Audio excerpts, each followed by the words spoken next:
Boom! 5 HP.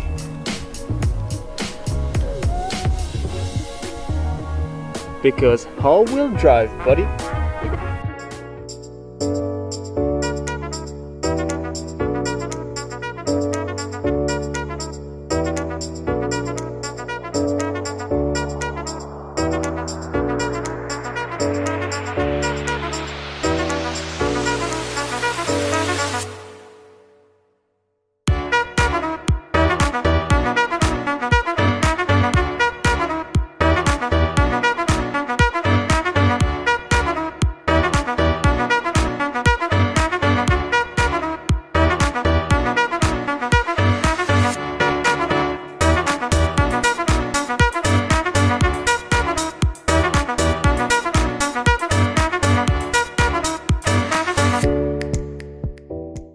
Hey boys, welcome back.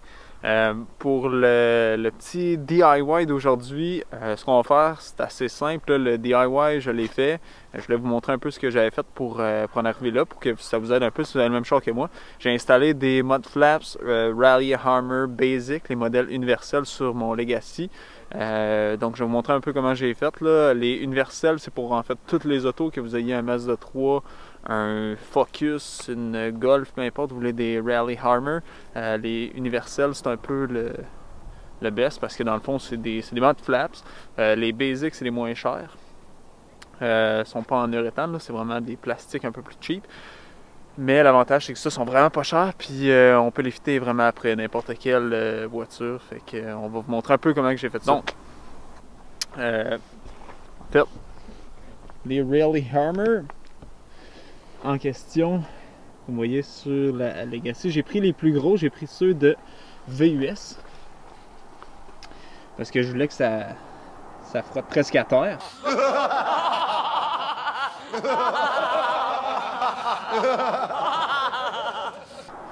C'est comme vous voyez, ils sont quand même oversized.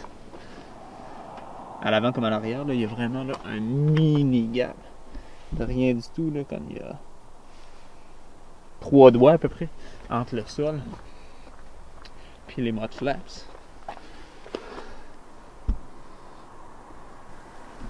Donc à l'avant comme à l'arrière, je vais avoir 3 fixations comme on peut le voir ici. Il y en a 2 qui sont dans l'aile, un en haut, un en bas, puis ensuite j'en ai un autre juste un petit peu plus loin dans Faux-Selle. Je vais vous montrer un petit peu tantôt là, ce que j'ai utilisé pour ça, mais en fait là c'est des vis 10 par 1,25, des washers 1 quart par 1 et 1 quart. Puis des petits, en anglais ça s'appelle des easy screw, pour venir dans le fond les mettre dans l'aile ici. Là. On voit pas super bien, mais en fait c'est ça que je vais utiliser pour venir visser les vis dans l'aile. Sinon pour la faux-selle, j'ai carrément juste vissé dans la faux-selle jusqu'à temps là, que ce soit assez solide. J'ai pas percé rien de l'autre côté ni quoi que ce soit là, mais en fait c'est assez solide. J'ai pas le choix d'avoir une vis ici un petit peu plus loin parce que sinon le mud flap est trop flappy. Ça permet vraiment de le stabiliser. Puis j'en ai pas un petit peu plus haut, là, fait comme on peut voir c'est un petit peu plus flappy ici aussi, mais j'avais comme aucune possibilité là, de l'attacher à part de percer dans l'aile, fait que je voulais pas.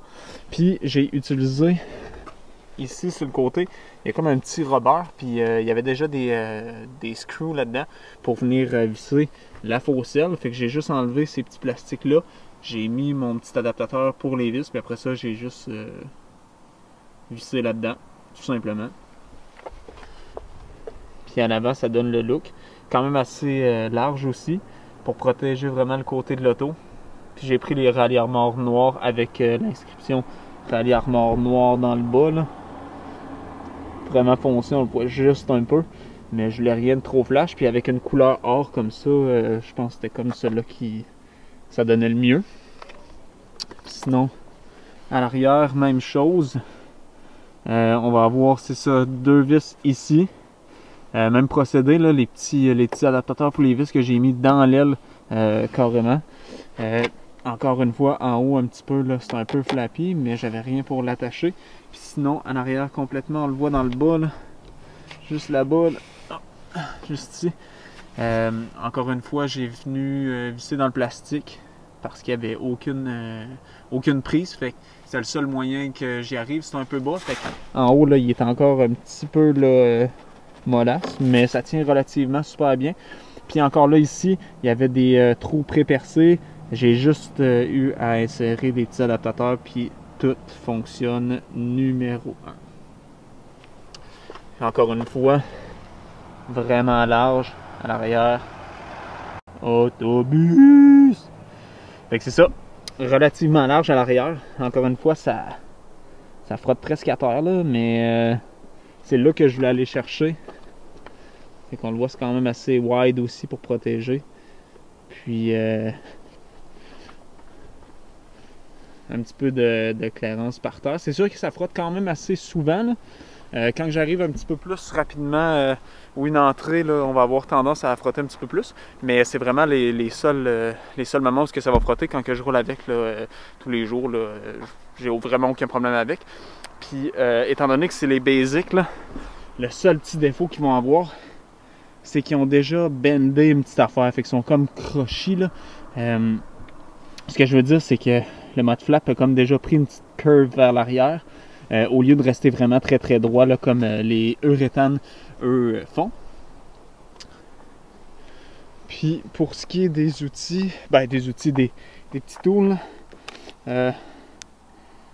Speed Nuts, écrou rapide. Je sais pas si on voit bien, là, je mettrai une petite photo là, à côté. Mais en gros, c'est ça ici qu'on vient insérer dans l'aile pour venir visser dedans. Après ça, les vis, j'en ai plus, là, mais c'est 10 par 1 et 1/4. J'en avais, ben c'est 10 vis en fait, là. Puis les petits spacers, comme on voit ici, là, vraiment spacer basic. Puis le size exact là, qui fitait super bien, c'était 1/4 par 1 et 1/4. Le trou était vraiment fait là, parfaitement pour les vis 1/4. Ils sont faits pour aller ensemble. Puis fitait numéro 1 dans les Speed Nuts que voici. En gros, DIY qui m'a coûté à peu près, les mud flaps m'ont coûté 35 US, ça me revenait à peu près à 50$ canadiens. Puis après ça, les outils, les petits hardware, j'en avais pour à peu près 15$. Fait qu'en gros, là, 65$. Puis on a les mud flaps sur le char. C'est pas le moins cher, là. Il y a un kit Rock Blocks qui se fait spécialement pour les Legacy de ces années-là, mais c'était quand même pas mal plus cher. Puis ça me tentait pas d'investir autant pour un beater comme ça. Fait que voilà le résultat. Si vous avez aimé, pouce bleu, toujours apprécié. Vous abonnez aussi, il va y avoir d'autres petits updates sur le Legacy. L'hiver s'en vient ici. Fait que j'ai bien hâte de l'essayer puis voir un peu comment ça se travaille l'hiver. Si vous n'avez pas vu le vidéo d'introduction, là, je vais mettre les liens dans la description, puis je vais avoir un petit pop-up à la fin du vidéo. Fait que on se revoit dans une prochaine vidéo. Ciao!